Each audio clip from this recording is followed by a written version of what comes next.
This week in high school football. Ladies and gentlemen, welcome to Game Week. I'm John Garcia Jr. from Sports Illustrated and SI All-American. And yes, we have reached Game Week 2021, week 0 in most states, including right here in the state of Florida. But we have made it to actual high school football season, officially. Now, there are some detractors to that. We'll get into that a little bit later, but let's just celebrate for a moment Game Week, week 0, 2021. This is This Week in High School Football, again partnered with American Stories and SI All-American, and this time we're reporting from Tampa Catholic High School, just outside of the city of Tampa, or Tampa Bay, for those of you who absolutely love Tom Brady, even though most of us might not. We are outside of Tampa Bay at Tampa Catholic. The Crusaders coming off of an 8-3 season in 2021. They did lose a game to COVID, but they made a run to the third round of the Florida State playoffs. They're looking to do so again. They return a lot of talent, and we're going to get all of the latest on the Crusaders to you later in today's episode. But first, how about this weather? If you watched episode 2, we were rained out, we were lightninged out, we were relegated to the locker room, meeting rooms. We were trying to film others watching film. Not necessarily ideal for us, but again, it tells the story of preseason football in the state of Florida. Here, according to the Weather Channel, it is 91 degrees and it feels like a low 101 degrees. So we're very happy to brave the elements here for you on episode 3 of This Week in High School Football. As we mentioned, we will get into the COVID conversation, which is again starting to impact high school football schedules across the country, but we're also going to get into another important recruiting term. Will serve as a little bit of education and a little bit of updating information as we talk about the dreaded word decommitment. All that and more on episode 3 of This Week in High School Football. So before we dig into Tampa Catholic and the Crusaders' hopes for the 2021 football season, we do have to get into the COVID-19 conversation, at least on the front end of it. We have already seen its effects throughout the 2020 season, and into 2021, it's starting to make a similar impact. It probably won't feel the same as it did last year in terms of outright states canceling games, pushing seasons back to the spring. We haven't heard of anything like that just yet, but we are starting to see the schedule move just a tick when it comes to that first game. So this week 1 or week 0 that we're all celebrating in the return of high school football could be affected by COVID-19. The Delta variant, other variants are popping up in the news now, and it is beginning to affect some cancellations. We've seen a couple in Florida, I've seen one in South Georgia, and already multiple in the state of California. So it's just another reminder of the precaution we need to take in participating in or even watching this great sport of high school football. So we're not going to dig into it very much, but we do want to say that some of these records might not be the same number of games. So we might have to weigh teams in terms of how good they are, prospects in terms of how good they are by just the sample size, what they're able to put on tape, the games that they're able to participate in. So head on a swivel, as we say in the football world. Just kind of do your homework, do your research, and connect with the school that you're going to visit, whether it's to watch a game, a practice, etc. We've done the same here at SI and This Week in High School Football, just trying to kind of be careful because things are quite wild in this world in 2021. It won't be as crazy as 2020, we think, but so far there are some impactful moments happening because of COVID-19. So just something that we thought we would bring up in the preparation for the 2021 football season. Not only could games be moved to a later date or rescheduled, but player availability is another concern. In the Orlando area right now, we hear of 3 programs that are all but shut down and treading water at the moment because of the spread of COVID-19. So again, head on a swivel, just something to keep an eye on as we head into the season, but it looks like it will be a little too late for COVID-19 in terms of the start of the high school football season, and there's certainly a lot to celebrate from that. So there's a bit of a trend before every high school football season, and it rang true once again in 2021. Prospects want to make big decisions before their senior year begins on the field. Understandable, right? You got a lot of recruiting stress, a lot of college coaches in your inbox, on your DMs, making phone calls, setting up visits, and you kind of want to get that behind you before you kick off your senior season so you can devote that ultimate focus, be a better teammate, and devote all of your time to a successful 2021 last ride type of campaign. So we've seen a lot of verbal commitments come down in the month of August. Basically pick a school and they've probably boosted their 2022 commitment lists in the month of August. But we're also starting to see the other side of that, and that's the dreaded word decommitment. You might not find it in a dictionary, but if you cover or follow college football recruiting, you will see the word decommitment pop up just a little bit more as time marches on. And we wanted to do a little bit of education on the word decommitment. Obviously, it is what it sounds like. Instead of a commitment, you are removing your name as a commitment from that list to open the recruiting process back up. And if you're on social media, it often is accompanied with the Notes app on iPhone with an explanation on why a certain prospect is looking to move on from a school or open the process back up altogether. So we're seeing them at a higher frequency, and this is not limited to the elite prospects in the class of 2022. Yes, we've seen them from SI 99 prospects like wide receiver Luther Burden, defensive back Jaquise Singletary, and several others, but even at a lower level, prospects are beginning to back off of verbal commitments made earlier in the 2021 year. So why does this happen? How does this happen? Where does it come from? Let's take a little tour down Explanation Boulevard. Usually about 3 scenarios make up the majority of college football recruiting decommitments, especially in the summertime and this time of year. 1, the classic decommitment is from the player, the prospect, the high schooler. He starts to maybe hear a little bit more from other programs. He's reading stories about his team maybe not being as good on the field this fall. Whatever the case may be, he makes the internal private decision to move on from the school. He informs the coaches, and then he takes to Twitter with the messages that we talk about. That's the most common scenario. Scenario number 2, the kid committed too early. Oftentimes in recruiting, as college coaches try to make an impression a little bit sooner and earlier in the prospects' lives, that means scholarships come out at the same rate. So 8th graders, 9th graders, 10th graders are filling up with verbal scholarships. We'll see one later today at Tampa Catholic who has 16 scholarships, even though he has only played 1 year of high school football. And typically that attention leads to an early verbal commitment. So decommitment scenario number 2, the kid committed very early. His recruitment, his life, his priorities, all of the other factors that go into picking a college have changed since he made that decision. So naturally, he backs off of the recruitment. The most touchy of these decommitment scenarios is scenario number 3, the college program initiated decommitment. These are very, very tricky to cover as journalists and to often see as college football fans, because it means the college football program has moved on from the prospect. Now, a lot of reasons and factors can go into this. Sometimes it's a numbers game. We have this amount of scholarships available, we've filled up to this point, and you're the odd man out. Sometimes the evaluation changes. Perhaps a prospect grows or doesn't grow at a clip that was expected by the college football program, and a move is made. Other times it's off the field issues, academics, so many other factors can go into this.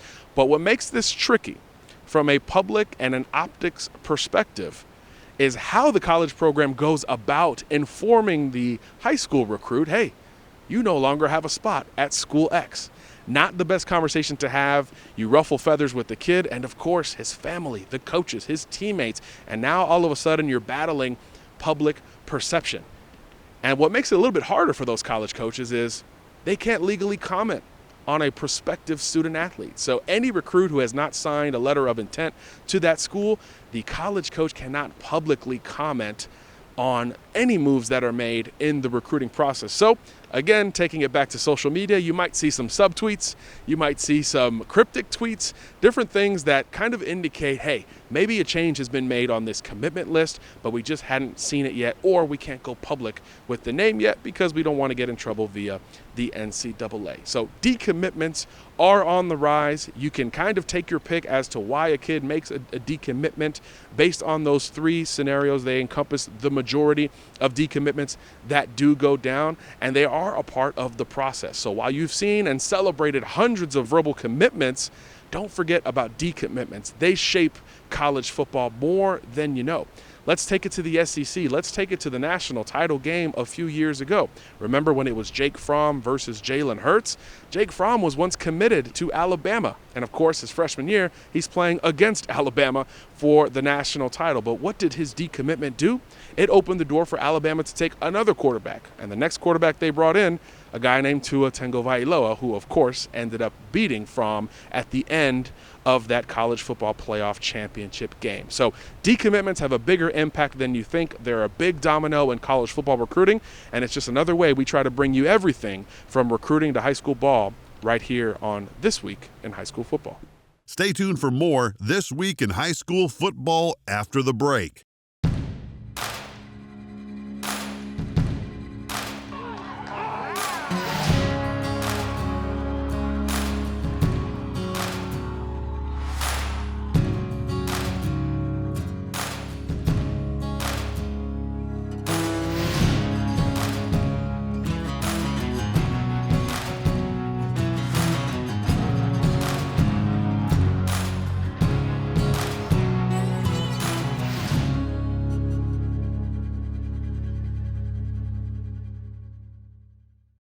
You're watching American Stories, stories you want to hear.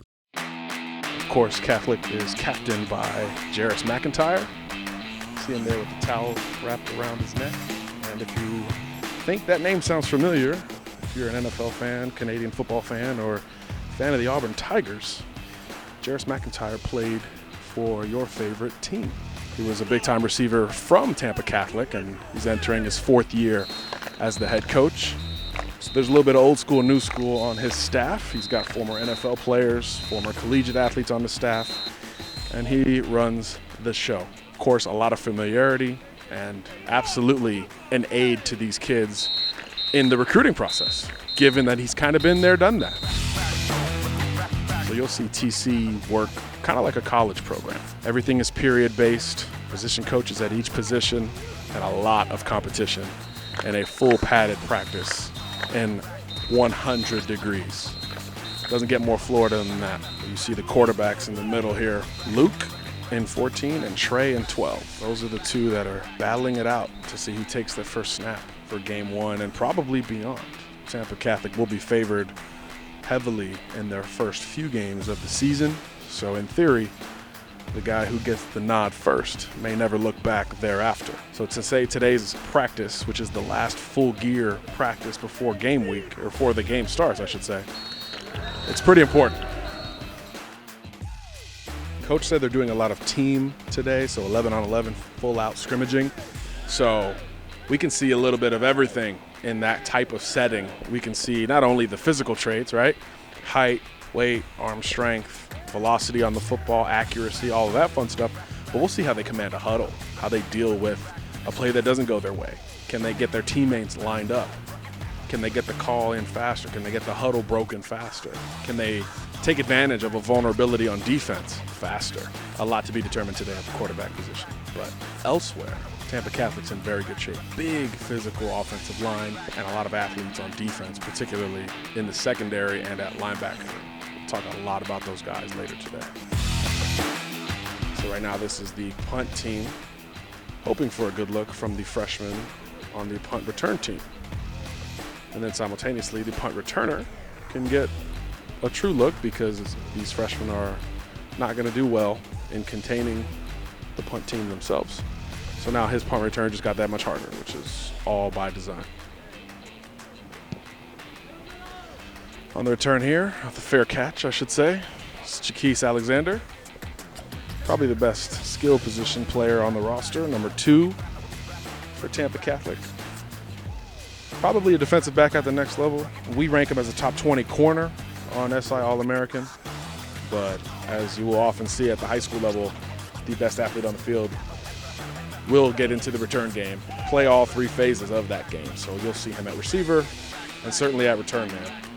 Alexander had a huge breakout junior season playing offense and defense, and now he'll focus a little bit more in the secondary as a senior, but it doesn't mean that head coach Jairus Mcintyre won't let him touch the ball as much as he possibly can. I believe the punter was brought over from the soccer team, number 16 here. No big shock. That's a very popular move for kickers and punters. And after his warm-up, the punts have looked pretty good, about 35, 40 yards down the field on a good trajectory. Same for this one, not as much hang time. And a fumble right on cue, which will probably make him do one more.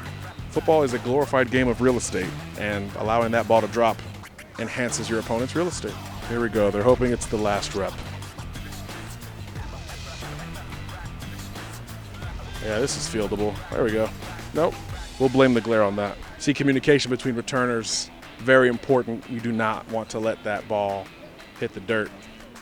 Getting a close look at Coach Donnie Elder, ironically wearing a Real Men Don't Punt shirt after we watched the punt team. If he looks familiar, former NFL player, Steelers, and right here for the Tampa Bay Bucks. Not last season, although you watch him work.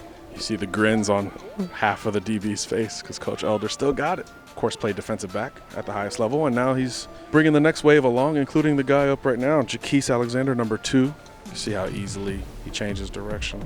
Probably the best prospect on the roster, at least among the seniors. A lot of DB fundamentals have changed over the years, but hip fluidity and flexibility has not. Checking in on the big boys, the O-line. Never have enough size and strength on the roster.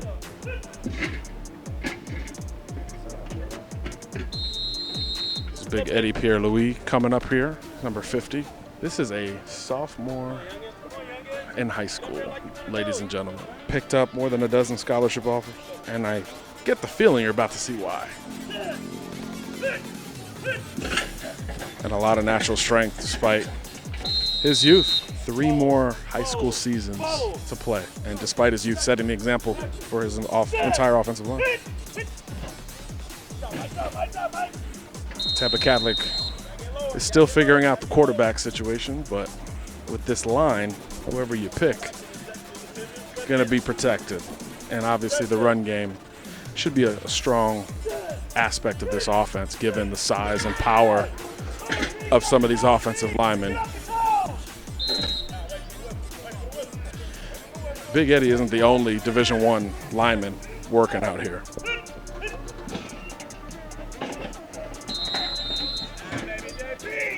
Stay tuned for more This Week in High School Football after the break.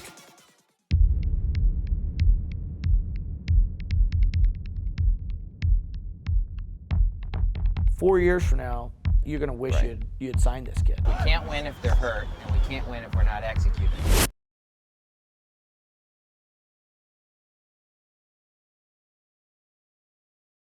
You're watching American Stories, stories you want to hear. So now Luke is in, the senior quarterback, battling to start his senior year as the guy. So naturally, they're going to let him throw it a little bit.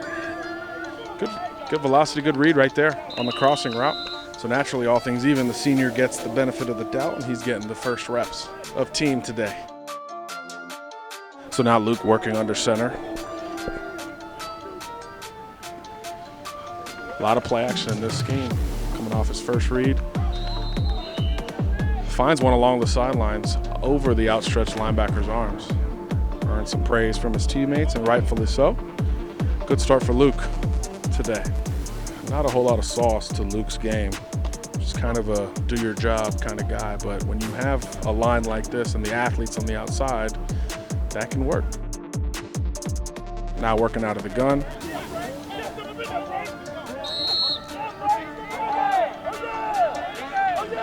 When you build a running back, you want him to look like 3. Short, stocky, and able to finish a run. A little stiff arm there, encouragement from his quarterback. And all of a sudden, the mood has changed here at practice. A lot more positivity and good vibes going through as the offense has started to click via the run and the pass at this point. Now we get a look at Trey, the sophomore quarterback, who's battling for QB1. Good first few reps from Luke, so we'll see what Trey does now. Another low snap, he handles it well. Found pressure and found a read. Nothing wrong with a check down when you've got skill talent. The first good ball Trey I heard came from Luke, his competitor. Another good, positive sign in a quarterback battle, especially one that's extending all the way until game one. A lot of reasons for Luke to maybe not be the best teammate, but we're not seeing that out here today. Kudos to the senior. So now we'll get Trey back under center. Little 10 personnel, 1 back, no tight ends, which means 4 wide receivers. 2-by-2 set. Could give us an opportunity to throw the ball here.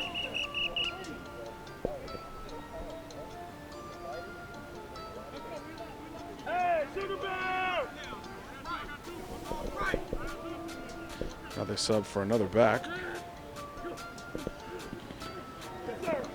Give him a pass look, run the football. So now the team focus shifts over to the defense. So the starting defense will be getting a look from the JV/young offense. So we'll get a chance to get a closer look at Jaquise Alexander, number 2, the corner, who's a clear Power 5 guy, senior, very fast, very fluid athlete, as well as number 4, Lewis Carter, who's going to play a little outside linebacker wearing the Florida Gator gloves. He's a 2023 prospect, so just a junior. Again, a bevy of scholarship offers. So we're going to focus right now on number 2 right here in front of us, Jaquise Alexander, looking like he's about to play some corner press. He backs off a bit.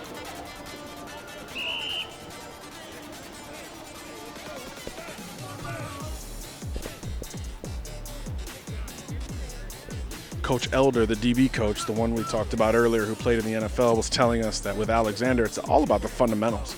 The length, the athleticism, all there. It's just about him getting used to the cornerback position. He has not played a lot of it in his high school career relative to some other Division I corners. So a lot of this is just about familiarity, technique, and reps. You see sporting the Gator gloves there, Lewis Carter, number 4. Really interesting prospect, 6 foot, 6'1", 210, runs really well. So he's getting a lot of linebacker looks this year. Was actually a member of the 4x4 relay team that made it to the state finals here at Tampa Catholic. So again, supreme athlete who you'll see all over the field. Easily avoids the blocker and gets in on the play, supporting the run. He's played receiver, returner, running back, linebacker, safety. Probably the most versatile prospect on this TC roster.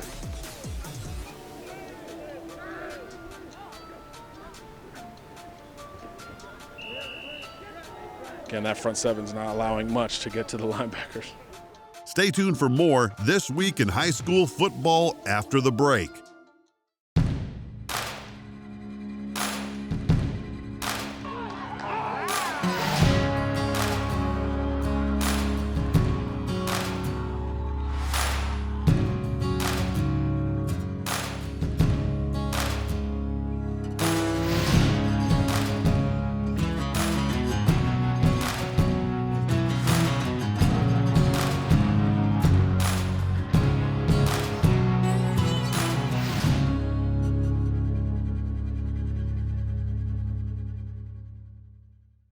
You're watching American Stories, stories you want to hear. John Garcia Jr. here at Tampa Catholic with Jaquise Alexander, senior defensive back, returner, receiver. Am I missing anything? No, sir. Versatility, might as well start right there. You know, you came up as a guy who moved around, but now you're focusing more on defensive back. So where does those other positions help you to get better on defense? Definitely on offense, like, catching the ball, that helps me with ball skills on defense. Of course, that helps me be versatile and everything, especially kick returner, running the ball, working on my cut skills and everything. That definitely helps. I know we think you're a defensive back at the next level. Most colleges think so as well, but where do you like playing the most? Where do you have the most fun? Corner. So you embrace that? Yeah. What makes that the most fun for you? Everybody likes to score, but I like to make tackles. I like to make plays on defense. I like to score on interceptions rather than score on offense. Last question for you, Jaquise. Senior year, you guys have a lot of youth on this team. So how do you embrace that as the senior, as a guy who's looked at as a mature captain-like player? How do you embrace that, and how does that influence what you do every day? That of course that helps me work harder. Humble myself, humble my teammates, hold everybody accountable. Make sure those freshmen, they get all them jitters out. Help them up because it's their first year, and a lot of them playing varsity this year. So I definitely got to help them up because we're gonna need them. TC looking to get it back to the state playoffs, and if they do so, Alexander's going to be a big reason why. Here at Tampa Catholic with Lou Carter, a junior linebacker, running back. Where should we classify you positionally? I feel like athlete right now because I don't really know where I'm going to be playing at right now at the next level. Really, I'm playing strong safety, linebacker, running back right now. Yeah, a little bit of everything for the Crusaders. Let's start there. How much is that on your plate? How much do you embrace moving around and doing everything and having to learn that many positions? Yes, sir. I love it because when I get to the next level, I have like a lot of options. If something don't work at linebacker, I can move like the running back. If something don't work at running back, I can move to strong safety. I can just be anywhere. I can blitz, cover, and stuff like that. I can do it all. Run the ball, everything, mostly. You've been known for quite some time in recruiting circles, but now you're an upperclassman here at TC. How does that change kind of the mental of Lou Carter? I have to be like more of a leader and like show a leadership role as in like to the team and stuff like that. Like setting the example, like physically, mentally, like keeping them boys' mind right and stuff on and off the field. How much do you have to make sure your mind is right and your mental is right before you can kind of push it on to others? Every morning I make sure my mind right and like set to like get ready and just lead through the day. Every morning. Is there like a routine? What's the Lou Carter morning routine? I just wake up and just think positive, man, and like I don't know, just set my day and set my standards like high, really. Expectations for this season for you and for the Crusaders? I think my stats. I think I want to get like over like 80 or whatever tackles or whatever, over 80, 85, and then a couple of picks and stuff like that. And for sure, like I want to find the end zone on defense, a couple of pick sixes and stuff like that, fumbles, big hits, a lot of big hits, and then I want to find a couple touchdowns on offense too. And then for the team, what should we expect? We're going far this year for sure. We got three QBs that can play and stuff like that. We got a couple of backs that can run that thing for real. And then our defense solid. We real solid, man. We looking good up front. Our big O-line and stuff like that. But I'm looking forward to going far this year. A lot of expectation here at TC, and Lou Carter's going to be all over the field. So if you come watch him play, keep an eye out for number 4. Yes, sir. John Garcia Jr. here at Tampa Catholic, where even the underclassmen are national prospects and on the radar. Here with two-way lineman Eddie Pierre-Louis, just a sophomore, but as you can see, not very small. As I ego check myself one more time, Eddie, what's it been like building up to this 2021 season, your sophomore year? Do you feel like you got some experience, even though it's only been a year? Yes, sir. I feel as if that I have more experience. We have a great group of guys here, great coaching staff, great offensive line, and we're just building to be the best. You play on both lines, right? Mainly offensive line, but we saw you work some defense today. What's more fun? I like defense. I was hitting today. I was ready today. But I love offense too. That's probably where I'm going to end up playing in college, so that's where I'm going to stick. How does Eddie, the D lineman, help Eddie, the O lineman, to develop? Great technique, moving off the ball quicker, and just using my hands more. You're just a sophomore, but again, with the attention you command, it kind of creates a leadership role, right? Yes, sir. How do you embrace that? How do you flirt with, I'm still learning with, and I got to teach these guys at the same time? I actually look up to my boys, the ones that are like older than me, so I just take leadership off of them, just take notes off of them and what they do that's best, so I just use that. A few months from now, when we look back at this 2021 TC squad, are we going to think about the linemen? Are we going to think about the skill guys? What are we going to see when we look in our rearview mirror? We're going to be thinking about everything. Everybody has their own different parts, different roles they need to play, and we're just going to execute it. Any personal goals, team goals for you? We're going to rush over 1,000 yards this year, probably more than we're going to rush for over 12 carries. 12 carries per game or 12 yards per carry? 12 yards per carry. Okay, I was going to say, y'all are throwing it a lot out there. That's Eddie Pierre-Louis, big number 50 for TC. If you recognize this guy, that's Jairus Mcintyre, former NFL, Auburn wide receiver. Now your 4th year at Tampa Catholic as the head coach. I mean, what is it like coming back and giving back to your alma mater? I mean, I really, I enjoy it. I love it. It's, it's been a good experience. Just trying to continue to develop the guys, and we're trying to win a state title. I was going to say big playoff run in 2020. You lost some players from that roster, but you return a lot of talent that we've seen today. Let's move to the quarterback position. There's a lot of expectation, but that one still to be determined. How do you figure out who is your starting quarterback, and how important is it to make that decision and have guys rally around it? Yeah, that's really a great question. Right now, we're still trying to figure it out. We have a game coming up against Sarasota, a preseason kickoff classic. So hopefully we get all those guys in, let them get some reps, and just kind of see where we go from there. But it's been a great competition. 3 great guys who can really sling it, and our leader. So either way we go, I think we'll be all right.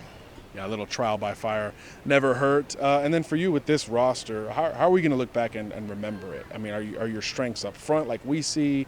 Where do the skill guys fit in? How do you sort of view the identity of this Crusader roster? Well, we definitely have a lot of big offensive linemen that are athletic and can play, some good football and drive some guys up the line of scrimmage.